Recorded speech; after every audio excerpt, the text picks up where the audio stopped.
నమస్కారం. మరి ముఖ్యంగా మీడియా మిత్రులకు, ఆంధ్రప్రదేశ్ ప్రభుత్వానికి, అలానే తెలంగాణ ప్రభుత్వానికి కూడా మాకు చిన్న విన్నపము. కృష్ణానది పరివాహ ప్రాంతంలో ఎందుకు నీరు ఈ విధంగా మారుతుంది? ఒక్కసారి మీరు కూడా చూడండి. ఇది తెల్లని వాటర్ బాటిల్ వేస్తే పాచి కానీ గుర్రపు డెక్క కానీ వస్తే దాన్ని తొలగించడానికి అవకాశాలు ఉన్నాయి. కానీ కృష్ణానదిలో నీళ్లు చూసుకున్నట్లయితే మీరు ఒకసారి ఇందులో చెయ్యి పెట్టాలంటే భయంకరమైన పరిస్థితి. ఇది ఏంది? ఇదంతా వాటరేనా? ఇది వాటర్ అయితే ఎందుకు ఇలా ఉన్నది?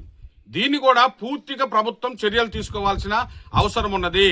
ఇప్పుడు నేను లోపలికి వెళ్ళి కూడా చూశాను. లోపలికి వెళ్ళి చూస్తే అసలు ఒక్క నిమిషం కూడా నిలబడే పరిస్థితులు లేదు. ఇక్కడ పిలిగ్రిమ్స్ కానీ ఈ చుట్టుపక్కల ప్రాంతాల్లో ఎవరైతే ఉన్నారో వారందరూ అప్ టు ఇది కృష్ణానది ఎక్కడైతే స్టార్ట్ అవుతుందో అక్కడ నుంచి ఏమన్నా ఉన్నదా?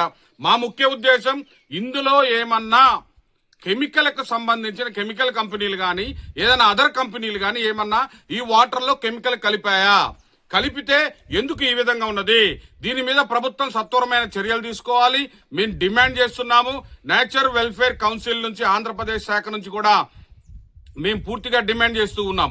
ఒక్కసారి ఆలోచించమంటున్నాను ఆంధ్రప్రదేశ్ ప్రభుత్వాన్ని, అదేవిధంగా ముఖ్యమంత్రి గారిని, పర్యావరణ శాఖ మంత్రి శ్రీ పవన్ కళ్యాణ్ గారిని కూడా మేము త్వరలో దీని మీద కంప్లైంట్ ఇవ్వబోతున్నాము. పర్యావరణ శాఖ మంత్రి గారిని కూడా పవన్ కళ్యాణ్ గారు కలవబోతున్నాము. ఈ కృష్ణా నదిని ఎందుకు పొల్యూట్ చేస్తున్నారు? ఎందుకు పొల్యూషన్ జరిగింది?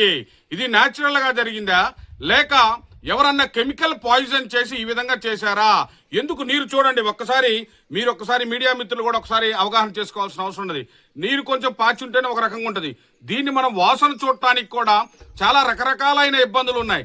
కాబట్టి ఆంధ్రప్రదేశ్ ప్రభుత్వము ఈ నీరు కలుషితం మీద పూర్తిగా ఒక అవగాహనకు వచ్చి ముందుకెళ్లవలసిన అవసరం ఉంది.